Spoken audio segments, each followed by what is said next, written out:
All right, how's it going? Best Christian Lifestyle here, and today we're going to read Matthew chapter 17. Jesus transfigures on the mount.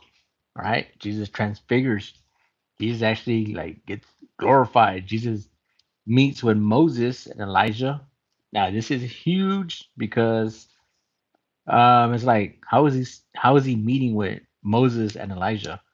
All right, and disciples, three of the disciples see that. They witness it, like, whoa, like that's Moses and Elijah.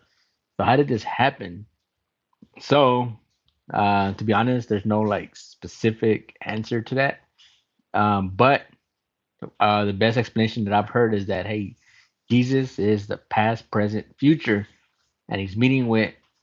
He's literally in the. It's like a time thing. All right, it's actually crazy because it's like Moses was in the past, right? Moses is over here in the Old Testament, and he's meeting with Moses in his time period, which is over here, but in the present, if that's if you can understand that. And he's also meeting with Elijah, who is somewhere here in the middle of the Old Testament and New Testament, right? In his present time, but he's meeting in the actual present right there where John and Peter can see him. It's like, what's going on here? So this is a huge moment. This is a huge moment in the Bible. It's actually very, very hard to explain, right? But the facts is Peter and John saw Moses, Elijah talking to Jesus, and they saw Jesus transfigured. And actually, Jesus tells them, "Hey, don't tell anybody until the time comes, which is when he resurrects." All right. So that is huge. That is huge. Now here we go. Now after 6 days, Jesus took Peter, James, and John, his brother, led them up on a high mountain by themselves, and he was transfigured before them. His face shone like the sun, and his clothes became as white as the light. That is a description of Jesus. Like what happened? Like, he transfigured. What does that mean? That means that it says here, he was transfigured before them. His face shone like the sun. All right, so he just got like super bright. All right, so Jesus transfigured, his face shone like the sun, and his clothes became as white as the light. That is huge. And behold, Moses and Elijah appeared to them, talking with him. Then Peter answered and said to Jesus, so Peter is kind of just like in shock. He doesn't really know what to do. All right, so he's just going to say the first thing that comes to mind, which is, Lord, it is good for us to be here. If you wish, let us make here three tabernacles, one for you, one to Moses, and one for Elijah. So it's like, do something, say something. Hey, Lord, I think we should make a tabernacle for each one of y'all. It's kind of like, you know, thank you very much for being on. Please subscribe, please like. All right, God bless. Hope you're having a good day today. All right, Oscar Romero, thank you very much for being on. All right, God bless.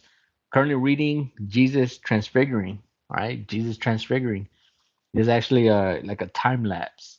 All right, Jesus is talking to Moses, who is from the Old Testament, Elijah, who is in the middle of the Old Testament and New Testament, and he's talking to him. He's talking to them in the present time. So that tells you, hey, Jesus just kind of he's anywhere in the time frame. All right, he could be anywhere, past, present, future, which is an explanation of Jesus. And now here it's saying that he transfigured. All right, his face was like the sun. All right, and his clothes was like white. Says Lord is here. I'm gonna read it one more time. His face shone like the sun, and his clothes became as white as the light. All right, here we go. Chapter 17, verse 5. While he was still speaking, behold, a bright cloud overshadowed them, and suddenly a voice came out of the cloud saying, this is my beloved son, in whom I am well pleased. Hear him. God literally speaks.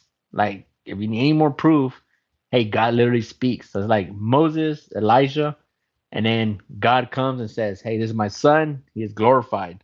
This is huge. This is before he gets crucified. This is like, okay, it's time to do what I came to do. All right, that's what's going on here. Here we go. I'm gonna read that one more time. This is my beloved son in whom I am well pleased. Hear him. All right, it's like, hey, yep, that's my father talking. That's huge. And when the disciples heard it, they fell on their face and were greatly afraid.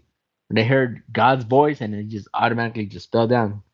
But Jesus came and touched them and said, arise, do not be afraid. Hey, don't be afraid of my father. Don't be afraid of God.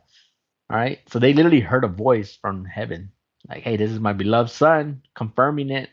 Confirmation. Also, he's about to do something for for all of us. He's about to sacrifice his life for our sins, forgiveness of our sins. Okay, we've all sinned. Hey, we all been there. Hey, this is for our sins, past, present, future sins. All right. So your past sins, your current sins, your future sins. If you're human, you have sin in you. You're born with sin. Hey, Jesus is going to sacrifice himself for our sins, for our iniquities, right? Another word for sin is like past sins. It's actually the sins of your fathers and fathers of your ancestry, pretty much. And when the disciples heard, they fell on their face and were greatly afraid. But Jesus came and touched them and said, Arise, do not be afraid. When they had lifted up their eyes, they saw no one but Jesus only. Now, as they came down from the mountain, Jesus commanded them, saying, Tell the vision to no one until the Son of Man is risen from the dead. Like, hey, don't tell anybody what you just saw. Don't tell anybody you just saw Moses, Elijah, and you heard my father speak. It's like, wow, how do I keep that? How do I not tell anybody? Like,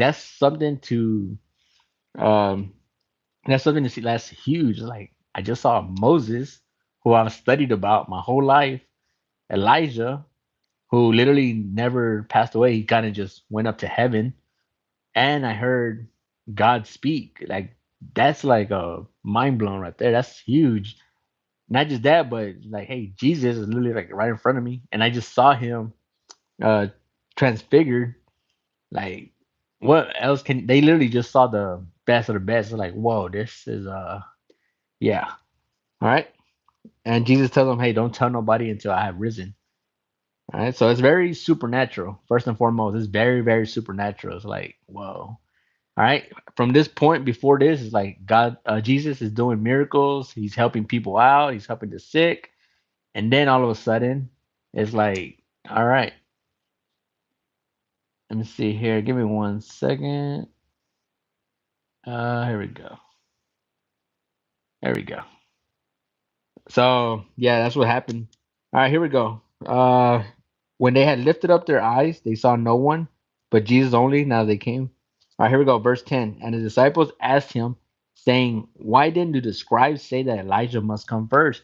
Like, hey, prophecy says that Elijah is to come first. Like, I just saw Elijah and I haven't seen him first. Jesus answered and said to them, Indeed, Elijah is coming first and will restore all things. But I say to you that Elijah has already, and they did not know him, but did to him whatever they wished.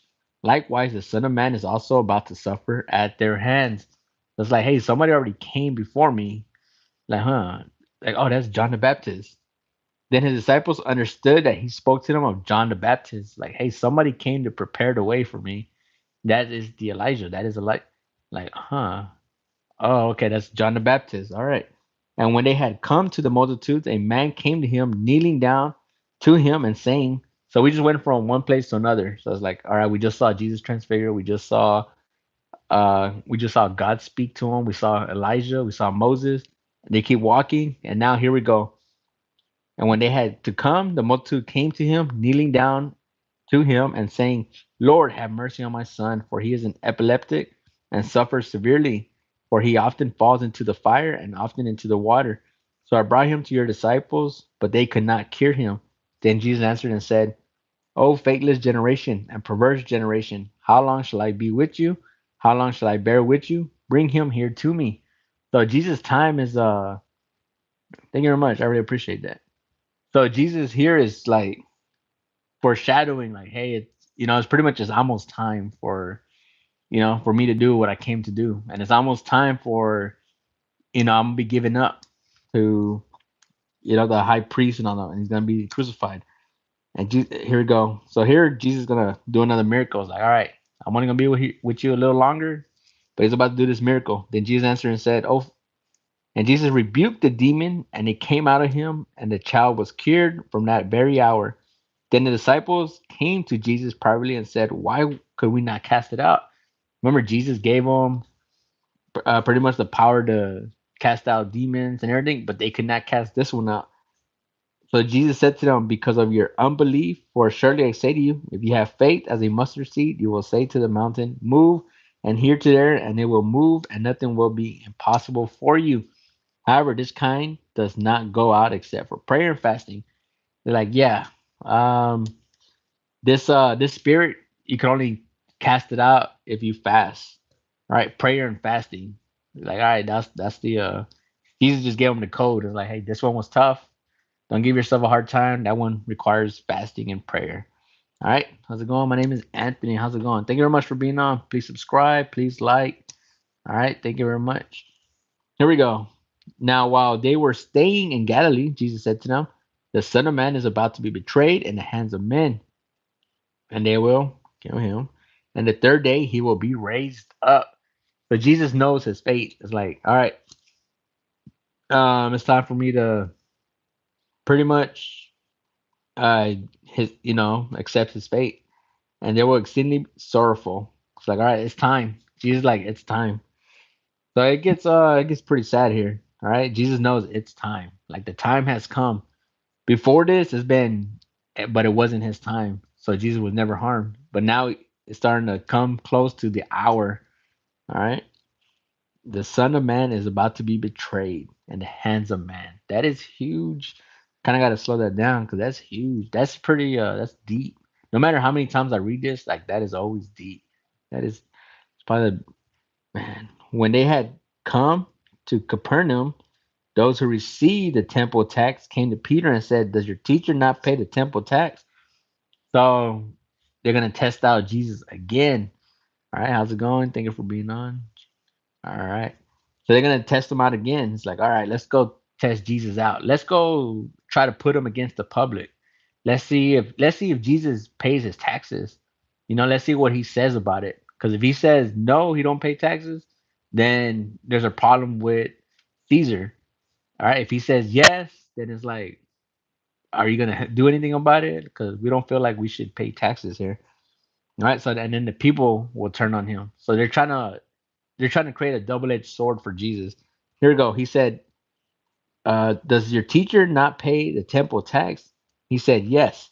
And when he had come into the house, Jesus anticipated him, saying, "What do you think, Simon? From whom do the kings of the earth take customs or taxes, from their sons or from strangers?" Peter said to him, "From strangers." Jesus said to him, "Then the sons are free. Nevertheless, we offend them. Go to the sea, cast in a hook, take a fish that comes up first, and when you have opened its mouth, you will find a piece of money. Take that and give it to them for me and you." Like, all right. At that time, the disciples came to Jesus saying, "Who then is the greatest in the kingdom of heaven?" Those like last minute questions. This is chapter 18. All right. I'm gonna read a little bit of chapter 18. I got a little bit more time. I'm gonna do about 5 minutes. Then Jesus called a little child to him, set him in the midst of them, and said, "Surely I say to you, unless you are converted and become as little children, you will by no means enter the kingdom of heaven. Therefore, whoever humbles himself as this little child is the greatest of the kingdom of heaven. Whoever receives one little child like this in my name receives me. But whoever causes one of them to stumble, little ones who believe in me to sin, it would be better for him if a millstone were hung around his neck and were drowned in the depth of the sea." Jesus takes children very, very seriously. Like, do not harm children, do not cause children to sin, do not lead them astray. All right, Jesus is like, hey, it's better for a millstone to be around your neck than if you mess with children, you got to deal with God. That's pretty much what it's saying. If your hand or foot causes you to sin, cut it off, cast it in from you. It is better for you to enter into life lame or maimed rather than having two hands or feet to be cast into the everlasting fire.